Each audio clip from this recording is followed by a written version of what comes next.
Hey, what's going on? Welcome to the Davidson Hang podcast. I'm excited to introduce to you John Kenny, who is the founder of Interpersonal Relationship Coaching. He's a speaker, an author, and a documentary maker.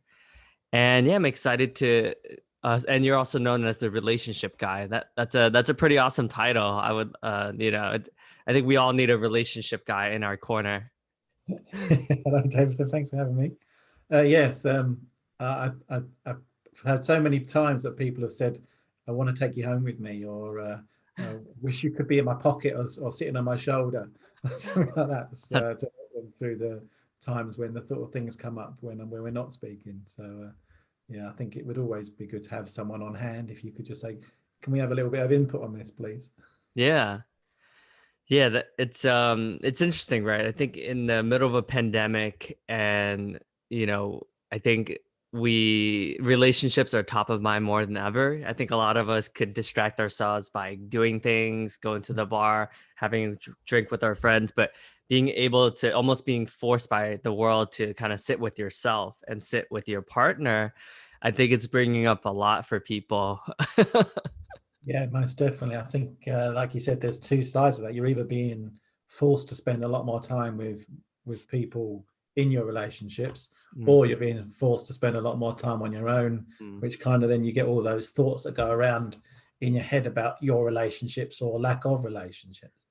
Yeah, yeah. I mean, I know especially in Manhattan, when I was living in Manhattan, I think the number one thing that people when I met people would be that, hey, I'm having trouble. There's never I can't find any good guys, you know. It seems like I'm always attracted to the bad ones or the ones that don't want to commit. It's Mhm. interesting when you hear that, you know.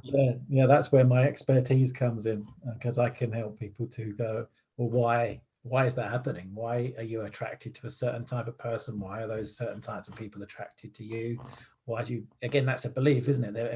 Immediately what they're telling you is what they believe. There's no good guys left. Yeah. And if they go around with that in their head, um, unfortunately, they're going to keep attracting the Hmm. not good guys. Yeah, it's a bit of a self-fulfilling prophecy, right? It's like if that's what you're gonna see, that's what you're seeking. It's I mean, this is corny, but I truly believe in the law of attraction, right? The what you put out there is what you receive. So if you come from a place of scarcity, that you're gonna find evidence of that. Whereas if you have more of an abundant mindset, Mm. you're able to attract that type of person in your life. Yeah, it was. I think it was Buddha was like 2,500 years ago. Said, what you think you create. Hmm. Um, so yeah, very much of what you just said. Well, let's take a step back and go and get into why you became a relationship coach. I know we were catching up the other day, and I think you have a pretty compelling story, and I think it definitely resonates with a lot of people. So, would love to hear, why you got into the world of counseling and then coaching. Yeah, But yeah, I see that you have a ton of experience, so it's good to come from that background because you have a different perspective as well. yeah. So I trained as a counselor. I've had a varied career. Never really knew what I wanted to do when I was a kid. Never really knew what I wanted to do right up until I was in my sort of mid 30s, really. Um, and then did a bit of psychology training and found it really interesting. Decided to train as a counselor. This was back in 2004. So I did my counseling training and worked with people as a counselor. And then I met a coach in 2012. And uh, we had a chat at some networking event. And they offered me some sessions because we had a chat. And they said, well, there's clearly some things you need to maybe look at.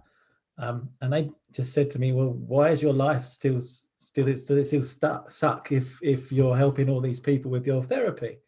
Hmm. And that's when I got turned on to coaching, because it made me realize that even though I was helping lots of people, what I was actually doing was getting them to a certain space, which is the sort of kind of space I was in, where I can completely understand where I was, but it wasn't enough to change my life. Hmm. And then working with this coach was able to enabled me to see that actually I can tell myself a completely different story, and I can start to live a more of a life that I wanted to live. And I was sort of 40, 41 by that point. And so then I thought, well, Grace is great. So then I decided to train as a coach and implement that into my counseling practice. Mm. And then in 2016, I decided to move away from counseling altogether and just focus on the coaching. That's when I put the interpersonal relationship coaching stuff together. So I've trained as a counselor, then a coach, then a hypnotherapist, NLP practitioner, and I fused all the things together that I thought were useful as far as those approaches were concerned, but also my own experience of having disastrous relationships one after the other and self-sabotaging everything that good that came into my life. So I also put a lot of sort of personal experience in there as well. Yeah, why don't you explain to people who aren't as familiar with what the difference is between counseling and coaching? Because I think there's a gray area sometimes, and it sounds like you're able to incorporate all of the various trainings, but Yeah. people have a clear differentiation between the two. Yeah. Okay. So in a basic level, I would say that counseling is more about it's very client led, although coaching is very client led. There's a lot more input on the coaching side of things. So there's a lot more exploration, I think, that goes on about what you could do to put things right. Whereas with the counseling, it's more that the client processes everything themselves. Uh, So they talk about their stuff. You may feedback sometimes, give them something to maybe to consider, but it's about the client coming to their own answers through the therapy. And there's a lot of sort of sitting with the emotions. And I found it personally, I found it quite slow and quite a little bit repetitive. Some people, that's all they need. They need to come to talk to someone. That offloading is all they need to get the therapeutic benefit from counseling. hmm, But I started to incorporate my coaching because what happened with me is I completely understood where I came from. I knew what my story was. I knew why I felt the way that I did, but I hadn't done anything about it mm, because I didn't know that I could. I just thought, well, this is my lot. This is how I feel. This is how I feel because of this, this, and this. This is how I react to certain things. And then this person said, well, you don't have to do that. hmm, And it didn't really kind of hit me until I had my own coaching that I could change my story. hmm. And that's what I moved away from the counseling for, is because I was helping people, but they were getting to a certain point and then they were going away, but then they might come back. And because there was no definitive change that was happening. So I wanted to try and help people to actually sit there and say, this is how my life is now going to be different. Gotcha. Yeah, I love what you said about the changing the script and being more proactive, it sounds like, versus like the internal, which is nothing wrong. I think we all have to start with the internal processing, but then like you said, you get to a point where if the pattern keeps repeating, then there needs to be action too, right? Processing is one thing, but then action is the other half of the battle, right? If Yeah. it's like reading a book. It's like, yes, you can read the book, but starting your own business or doing the actual thing, oftentimes will get you to that next step or the next stage. Yeah. So Yeah. And I think there's a lot of resistance when it comes to getting to that next stage because we get so used to being in a certain space. And then when we try and change that space, it can be very uncomfortable. And then the resistance, procrastination, and the ease of staying the same comes in. And I think with the coaching, it's a lot easier to help people to progress past that point than it is with the counseling therapy I used to do.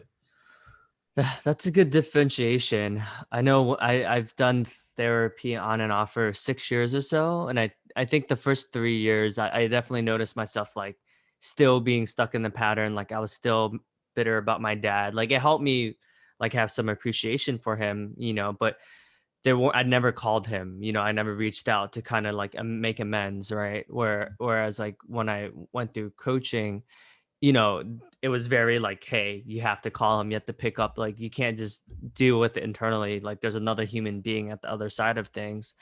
So, when I finally went into coaching, I called up every single person I've ever had a falling out with. And that was actually what got me to like a place now where I can get married this week, right? If I didn't do the actual calling, I don't know if I would necessarily be in the right mindset to be able to get married and forgive my dad and stuff like that. Yeah, So, yeah. Firstly, congratulations on the marriage. thank For you. many years of happiness. Um, Secondly, yeah, you're right. I mean, I didn't put my demons to bed really until I made those connections, and I reached out. Some of those responses that I got weren't helpful, but it enabled me to kind of say, okay, this is where they are. This is where I am. I can now put that to bed. Hmm. I may not like it very much. I may not be very happy with the reaction that I got, but at least I know where they are, and I know the depth of the repair that can happen in those relationships. And that was good for me to kind of get that closure and kind of work on my own head space to say, okay, this is how it is. This is how I feel about it. I'm not going to get from them what I really need, but I can be okay with that. Mm. Yeah, that's a good point. Like being okay, like not being attached to what you think they're gonna react, because I think we all have expectations on, oh, they're gonna be happy that I remember one of my ex girlfriends. I reached out to apologize for me being like a dick, quite frankly, and she was like, it seems very scripted what you're saying. Like you practice this, like, I want to hear more like authenticity. So I was like, whoa, like didn't expect that. But I paused and I apologized and I said, you're right, like, and then I was able to be a bit more authentic and be more vulnerable. And then she was like, okay, like I hear you. But yeah, I remember the first time at that response, like I was like, whoa, didn't see that one coming. But that's good also, isn't it? Because it took you into a genuine space. It Yeah, took you out of the what you thought you wanted to say into a space of what you really needed to say, yeah, uh, in order to make the repair within that relationship as good as it could be. yeah. So it was good that she, in a way, that she challenged you on that, because obviously she needed some kind of closure from that as well, Right, right, in the right way. right. Mm. Yeah, but I mean, I would love to. I saw that you also are a certified DIS assessment, and like, how did you go about that? Because I do think that is one of the more common um, assessors out there. Yeah, so I did a little bit of training with one of the coaching establishments here in the UK, and they were offering a disc profiling training. So I looked into the disc, and I thought it was really interesting. So I decided to train as a profiler myself. The main reason, I mean, it's really useful when you work with clients, because if you know what their most preferred way of being is, it helps you to kind of tailor the coaching a little bit, know what might motivate them, know what's they're going to be enthused about, and how they work. So you can use that profile to help them with their, not only with their personal coaching moving on, but it also helps you to understand how they see themselves. So what kind of person they are in certain scenarios. So how do they behave in front of other people? How do they want to be seen? How do they see themselves? How do they react under stress? So we can understand when they're being triggered, what kind of parts of their personality come through. And then if that's not a healthy space for them to go into, then we can sort of see if we can get some kind of authentic and congruent balance. Hmm. So all of the charts that they get from doing the profile, then marry up to try to get it to be as much the same as possible, Hmm. so that in every situation that they're in, they're as being authentic as they possibly can. And then once you're in an authentic space, you feel much more confident, you feel much more at ease with yourself, and you don't feel like you need to wear too many masks, or there's too much pressure on you to be something that you don't really want to be. That's interesting. Do you notice that you attract a certain disc profile that typically come to you, or is it pretty? Does it range a lot? So since I've been working more with sort of the high achieving people, there's a lot more dominant personalities that come through, because they've pushed themselves. They're very task oriented. So they work a lot on getting results. Mm, And so therefore, but that might not be their authentic self. So they might be slightly forced into doing that because they feel that's their driver to be successful. Um, but yeah, I think like attracts like, so I do get a fair few influence. So the disc is dominant, influencer, compliant, and steady, or steady and compliant. Um, so basically, the influencer and the steady type person are more people oriented, and the Mm. dominant and the compliant people are more task oriented. So being an influencer myself, so I'm in the fairly high I person. As a Mhm. coach, I think a lot of coaches are quite high I because we do like to influence people and help them to change their lives. So I do have a tendency to have a fair few influencers I also connect to.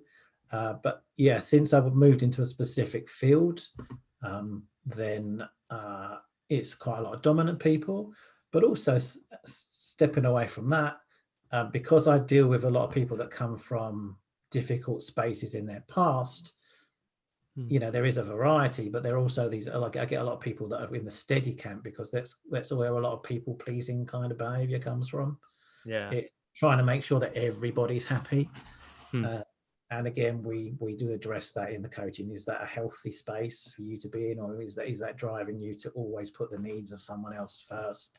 So Mm. yeah, it's a great tool to use as far as helping someone to understand themselves. Yeah, I think like having self-awareness is so important. I think that's why so many of us are interested in like the Myers-Briggs type assessor and things like that. Mm. But it's I hear a lot of people after they read one of those, I feel like they only focus on the negative parts, right? And not, or what they perceive to be like the downfalls instead of like the positive aspects of that as Yeah, well. Because ultimately all of these types of assessments also have positive traits as well. But when I speak with people and oh, like, what'd you think after reading it? They're like, they only focus on the negative part. It's yeah, interesting. Yeah. yeah. I think our brain is negatively biased, and we unfortunately there's a lot of people out there that just have a tendency to pick holes in themselves. Mm. But like you said, within that profile, it's what works. What Yeah. are you doing right now? What kind of person are you right now that works for you? So let's enhance those strengths, and let's see if we can negate some of those so negative traits as well, and get rid of those.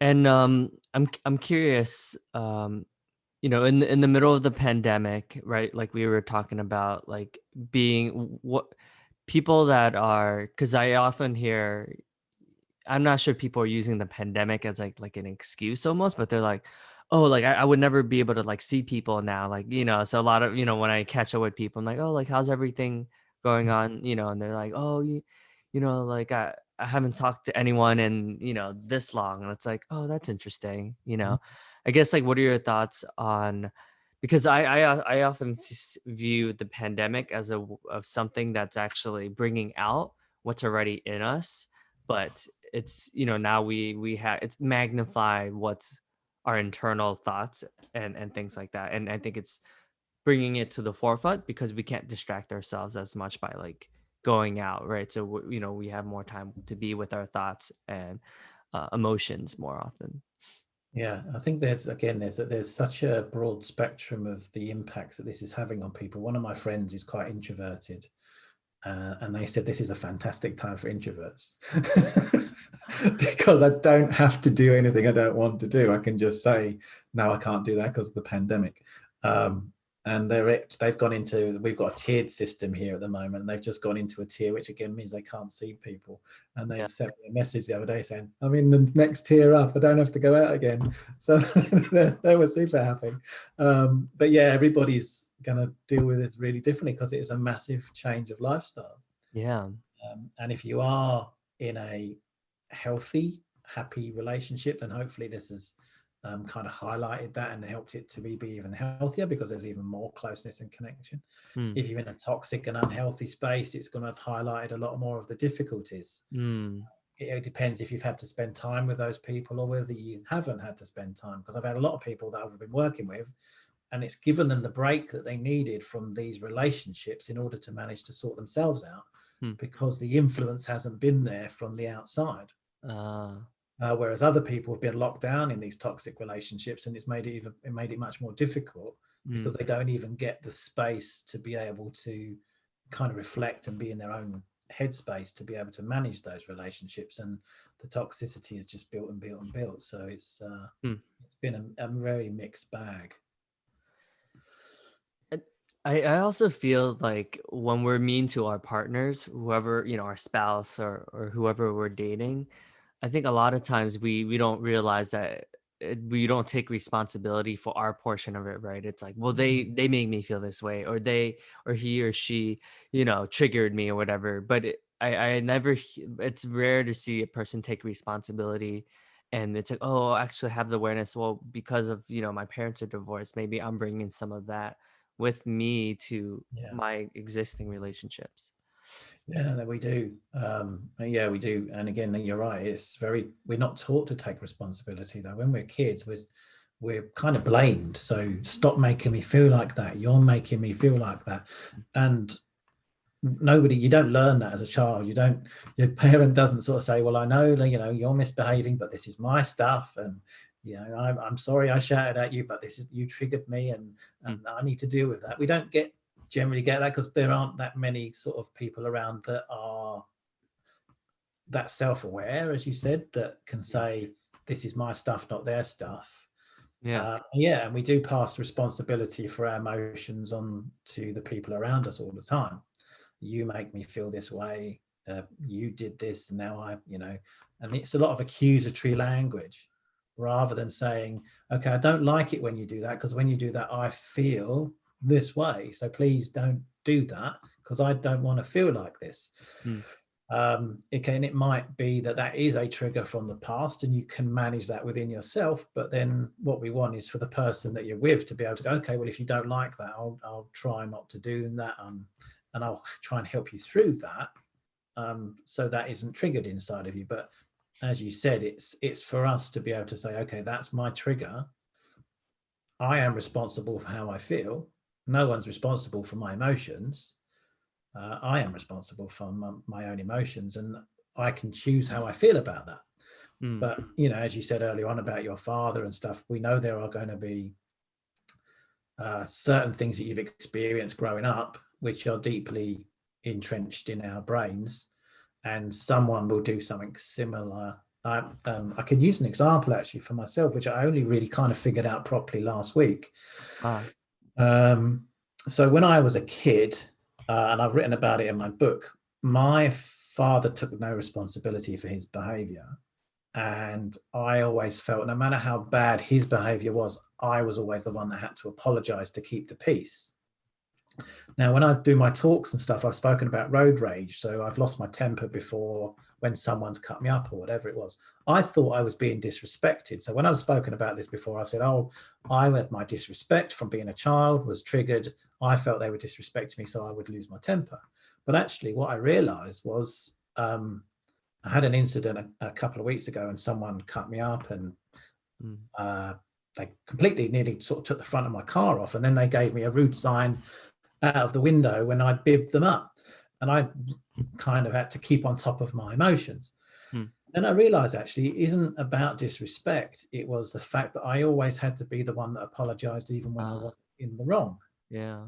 So that was triggered with me because when someone says sorry or thank you or whatever in a Mm. car, and they do something a bit silly, and then I have, kind of react to that. If they just say sorry, I'm fine. Yeah. But if they don't say sorry, or if they give me rude signs out of the window, I kind of really have to try and keep on top of my feelings. Mm. And that trigger comes from my childhood when I always felt that I needed to apologize, even though I was in the right. Mm. Um, but if I wanted to keep the peace within my house, I had to acquiesce and do what my dad needed me to do, which was to make him feel better. Mm. And that's stuff that I've carried. And even as a coach and a therapist, that only really made sense to me like a couple of weeks ago. Ah. But it was really interesting to kind of go, oh, okay, now when I go out next time and that happens in the car, hopefully now that I've realized what my trigger is, if it happens again, I can go, not a problem, because I've now put to bed or worked through or understood what the reason was behind that. Yeah, I love what that's really good awareness. I love what you're mentioning about the work never stops, right? I think a lot of us think, it's like, and then I love what you said about the power dynamic too, because I do think in many societies, parents have such a strong power thing that whatever they say is just what is true, right? And as a child, like, you're taught to just listen and not really talk back. I mean, especially in Asian culture, right? You talk back to your parents, like, they'll beat the living out of you, like, you, Same with the culture I grew up in, the family I grew up oh yeah. in. Yeah, yeah, it's interesting because and I think our society is getting better right now. Like, if you actually beat your child, like, there's probably some consequences. But at least in Asian culture, I still know many of my friends that were also like beaten like to a pulp. Like, if they ever like said anything to challenge their parents, Mhm. it's interesting how that works. Yeah, like you said, it's just passed down from generation to Mm, generation. That, yeah. have you heard? I would give you the phrase that children should be seen and not heard. Mm. And if we were heard, it was generally with a clout around the head, or a "I'll give you something to cry about if you don't stop crying," kind of thing. Yeah. You're standing there crying because you're upset, and then you get a clout because you're crying. Right, and then they're also making the crying, like, a bad thing. It's like, it's Yeah. letting them just process it and not Mm. make it's neutral, it's just it is what it is. They're making it like, "No, no, no, like, you shouldn't cry," but it's like, sometimes you need a good cry, you know? Yeah, you see it so often. I mean, especially when I was doing my couples work, Mm, is someone would get upset and the other person would go, "Oh, don't cry," mm, and I go, "No, it's fine. Let them cry if they need to cry. If that's how they feel, then they just need to let that go." But it's again, we generally find people crying or dealing with emotions quite uncomfortable, mm, and just being able to sit with that and let the other person express themselves in the way that they need to is mm, sometimes really difficult for us to do. So yeah, again, that's that part of that self-awareness again, isn't it? Going, okay, this isn't something I need to deal with. I don't need to feel uncomfortable. I just need to let this person be how they need to be. yeah. But again, we're not taught to do that. Right. Yeah. I think our society, like, a lot of people are just taught to, like, they label emotions like negative or bad instead of like it's just part of the human experience. Like, even anger. Like, if you're never able to express any anger, it's just gonna keep building up, and then eventually it's gonna explode like a volcano, right? Instead of just having more moderate places to process these, so it doesn't have to get to a point where it gets to a point where you just can't handle it anymore. No, that's right. Yeah, I like to look at anger as because there's kind of a primary and secondary emotion. I always find that anger seems to come from somewhere else, so it's generally as a result of pain. Mm, But again, if that pain builds up, the anger is going to build up on the inside. The frustration, the resentment, whatever it might be, will build up, and then it's expressed as anger because you're fine. I think that most people are comfortable with anger, mm. expressing themselves angrily, but they're not really comfortable with expressing themselves sadly. Ah, So, what, that makes me really sad. yeah. They'll say, well, that makes me angry. But what they're really saying is, I don't really like that. And this is how I'm going to tell you, but it's making me angry. But actually, what they're really saying is, I don't like that. It Mm, makes me sad, or whatever it might be that you're dealing with that emotion. But then we become comfortable with us expressing ourselves in a certain way. And anger might be the way that we've become comfortable in letting those emotions go, hmm. uh, rather than actually really addressing what the problem is. This is a deep topic. What are your thoughts? I mean, this is probably a really hard topic to talk about, but being able to have avenues where we can express our emotions, because I do think even in 2020, it's taboo for men to cry or even express a lot of emotions, right? I mean, the only emotion we're allowed to express, I feel like, is anger, and that sometimes looks like through professional sports, boxing, MMA, football, a lot of any sports that has physical contact. But I sometimes think that's probably not the most healthy way to express it, because there's always injuries, and Mm. people can die from having concussions and stuff like that. Yeah, yeah, I completely agree. There has been seen mostly, um, especially in sort of the Western society, Yeah. that big boys don't cry, kind of thing. So, and we're always told that as kids, don't cry, get a grip, stop being a pansy or a girl, or whatever it might be. But and you're not freely allowed to express what's going on for you, and toughen up, that kind of thing. And like you said, we're taught to express ourselves. If you're being bullied, like, fight back. Okay, that's not an unreasonable thing to do, but actually it's probably better to center yourself Hmm. and not allow the bully to, because people bully for a specific reason. Hmm. And if the bully doesn't get their needs met, they can't bully you, Hmm. because they're not able to get what they need from you. So it's more about learning how to be in your own space and manage your own feelings, so that maybe the people around you aren't able to get the reaction out of you that they're looking for, in order for them to get their needs met. Hmm. But yeah, I mean, it is important that we are, again, we come back to self-awareness. It's important that we are able to say, I feel this way, and I feel this way because of this reason, and I'm allowed to express that if it's a reasonable thing for you to be able to do. Hmm. Again, what I suppose said earlier on is, if you can manage that emotion within yourself, and it doesn't need to come out to cause too many problems, then it's a good way to manage that. But it doesn't mean that you don't express your thoughts maybe about it. If you do something that I don't like, it's okay for me to say, hey, Davidson, please don't do that. I don't like it. Right. But if I can manage the emotion that brings up with me and myself, then obviously that gives me a lot more emotional control and a lot more emotional freedom. Hmm. But it doesn't mean that I don't say to you, look, I don't like that.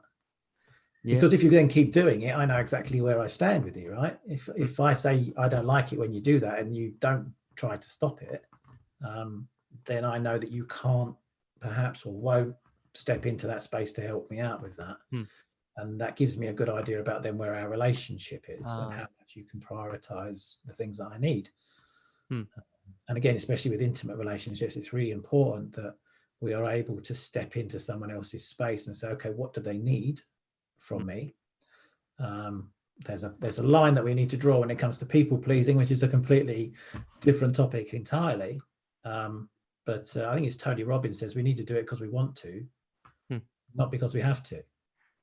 And if I value you enough, then it's a nice thing for me to put your emotions first. Yeah, I like what you said. It sounds like everything's a choice, right? I think sometimes we double down on, well, that's just how I've been, like that's just how I am, and there's not an ability to adapt and change, right? It's just like, well, I've just been like this my whole life, or they bring it on, or their parents, because I do think a lot of it's passed down to generation, like you said. It's passed down through the grandparents, or even before that. It's like, so where do we draw the line? Where do we stop it and try to disrupt the pattern, and then not let it carry on to our kids, Mhm. Yeah, that's right. Yeah, I mean, I work with some people, and they've made that choice for themselves. They said, I'm not going to be the person that my parent was. I'm going to do it this way. Yeah. Generally, when they're coming to see me, is because they've taken it too far the Mm. other way, uh, and they become far too, whatever it is, the opposite, hmm. and that's causing them problems. But there are other people that are still bringing that behavior in, that they've learned from their parents, and it's affected them in a certain way, and now they're continuing the same cycle. Hmm. And it's about finding that happy, healthy balance for yourself, somewhere in the middle. Hmm. I think this goes back to the people pleasing concept, right? I think a lot of us course correct too much, and then we become, maybe we had parents that weren't like the nicest to us. Maybe, they yelled at us, or, they have their own stuff that they're working with. And then we become like super nice to everyone, and we become like that person that's always helping others, always listening to others, and then we would neglect our own boundaries, our own like needs, because we want to be selfless. But Mhm. then we become too nice to everyone, where you're saying yes all the time, and you don't even have time for yourself. Yeah, yeah, definitely. I think that's based on a need as well, but on what I would call a maladaptive need. So yeah, you may have had a relationship with your parents where it was never about you, And in order to get your needs met, to get the attention, maybe you needed to get some love and affection or whatever it was, you then kept them happy all the time. You didn't want to step out of line because it was all about trying to get something from your parents which was more pleasant than what you would have got otherwise. And then we can grow up as people pleasers, and it becomes our primary need. So we get a need met by people pleasing, even though that need is maladaptive because it comes from an unhealthy space. And like you said, eventually we can't do that all the time, because then we don't have the ability to make ourselves feel better. There's nobody probably out there that we're meeting that are going to make us feel better either, because we're attracting a lot of people that like to take from us because we're happy to give. And then we just run out of steam. Generally, resentment is a good sign of that. Why is it never about me? Them kind of questions. Why is it always about someone else? Nobody really cares. It's a very unhealthy space for us to end up in. And I know because I was one of them. It sounds like the personal what's the profile you said, the influence support figures that have this more often than maybe like the dominant drivers? Yeah, so generally it's a steady type of personality type. So the S in the disc would be the people that are a bit more wanting everybody else to be happy. They're thinking about the bigger picture. So in a healthy way, that would be, okay, how do we make this work together? Whereas in a people pleaser way, it'll be, how do I make everybody else happy? Without considering what I need in this and what's going to make me happy. So again, we need to see if that's a healthy behavior or an unhealthy behavior. Yeah. I think, like you said, like everything in moderation, right? Everything, as long as you have healthy boundaries, like, yes, like it's good to be the go-to. It's good to think about the family dynamics and the reading the room and making sure everyone's happy, but only, but not to the point where you're exhausted and, every day you derive your value, your sense of worth in society and in the world from how many people, or maybe even the quantity of people that you're helping, versus the internal, like, okay, like I know I'm a kind, compassionate person, and yes, I'm not going to be able to solve like all of world's problems, but I'm doing my share to make the world better in my way. Yeah, and I'm helping as many people as possible as I can, but I'm making sure that I did sort of do this. I think I might have made a little video about it some time ago, but it's about the jug. If I've got a jug of water and I'm just going around filling up everybody's glass with water, and then I run out of water in my jug, where does my water come from? Is there anybody that's going to say, hang on a minute, have a bit of mine? Or I haven't got an unlimited reserve. So eventually, if I keep going around filling everybody else's glass up, I'm just going to run out of water and there'll be nothing left for me. As long as I keep some back for myself, or I've got things in my life which then replenish my jug, then I'll be a happy, fulfilled person. And I can keep kind of giving as much as I want to, because I've got that stuff coming in that helps me to feel better.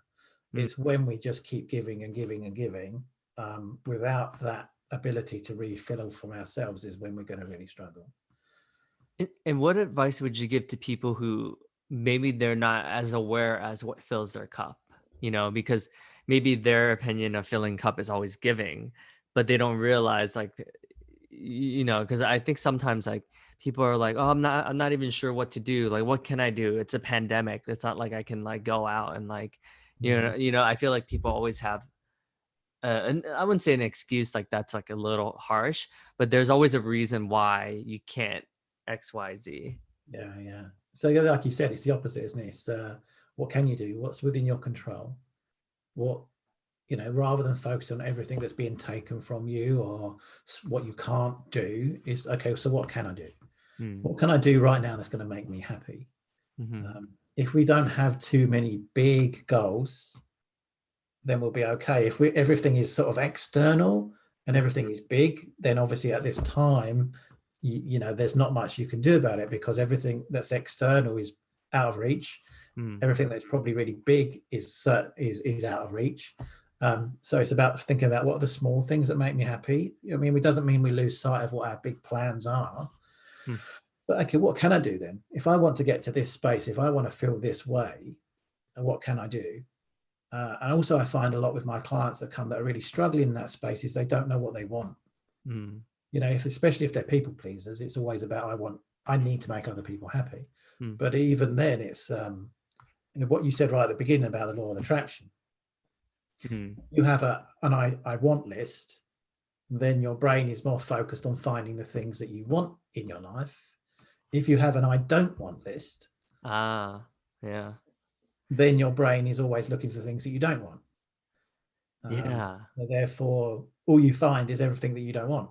So if you've got a I can't sort of attitude and you keep saying, I can't do this, I can't do that, you'll keep finding reasons not to do it because you'll always not do it.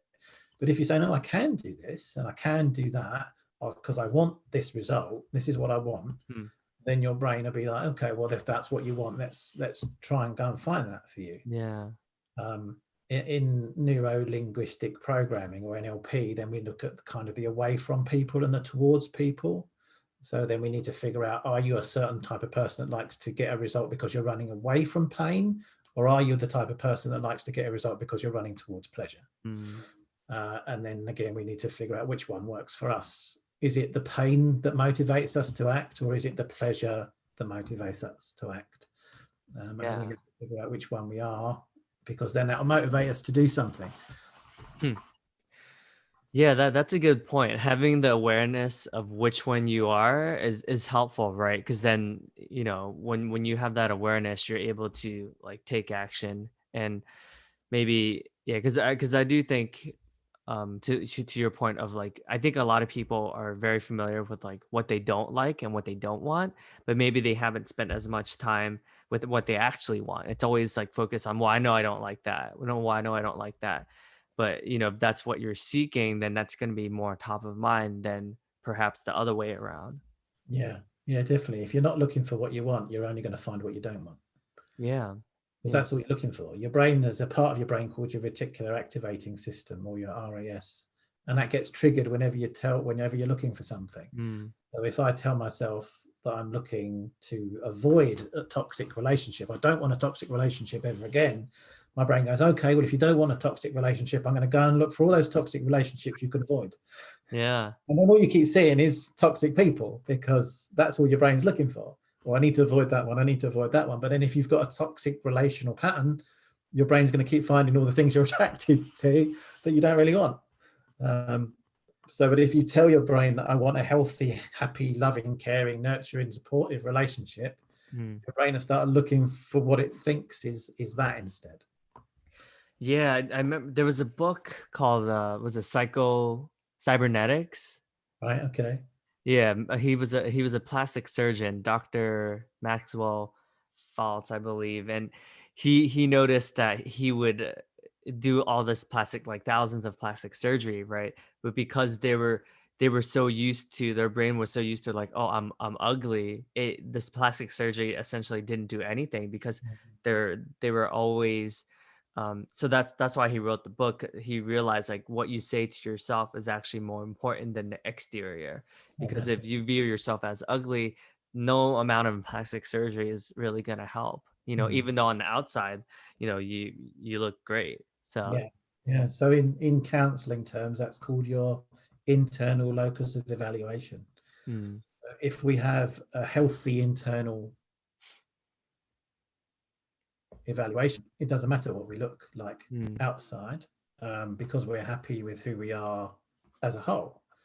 If everything that we look at, if we value ourselves from everything that's how other people are going to see us or feel about us, that's called your external evaluation.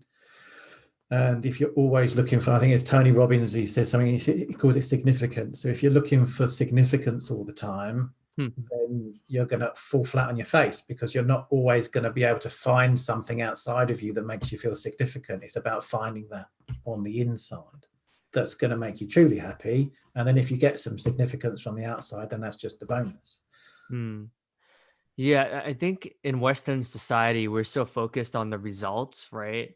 And then, with like social media or things like it always is always like the highlights, right? So a lot of times we don't really take a step back and just process like just being here and now. It's always like, well, we need to get somewhere, we need to do something, we need to go to this vacation. So it's hard for us to really be more external because the world, you get a gold star, you get these awards, like there's always external driven things that Mhm. you're influenced by media and things like that. Yeah, again, as a kid, what are you taught? You're taught to make other people happy, aren't you? If Mm, you do this, you get a gold star, you'll get a treat, you'll get this. But you need to conform to a certain behavior mm, in order to get that result. Um, and then if you don't reach that result, you don't get your reward, and then you feel terrible, mm. maybe feel like a failure or something, and then you grow up with the wrong kind of idea about what rewards are actually out there. It's something you're given Yeah. for it, rather than actually how you're going to feel on the inside. No one praises you for something and says, "How do you feel on the inside?" Hmm. Yeah. Well, thank you, John. This has been a really insightful conversation. I'll put a link to your website and your YouTube videos and your content. This was very enlightening, and I think a lot of people this will resonate with a lot of people. I tend to at LinkedIn, I tend to attract like a high achievers type of and then I would say part of our culture, I wouldn't say it's people pleasing, but there is a component of like being of service all the time. So I definitely think this will resonate with a lot of people. And yeah, I really appreciate you and the work that you're doing in the world to help us have take control of our lives and be able to be proactive and intentional about the relationships we want versus being reactive and allowing external factors like control like our lives. So I really appreciate you, John. Thanks Yeah. for coming Oh on. no, well, thank you for having me on the show, and it's been a great conversation. I really enjoyed it. Yeah.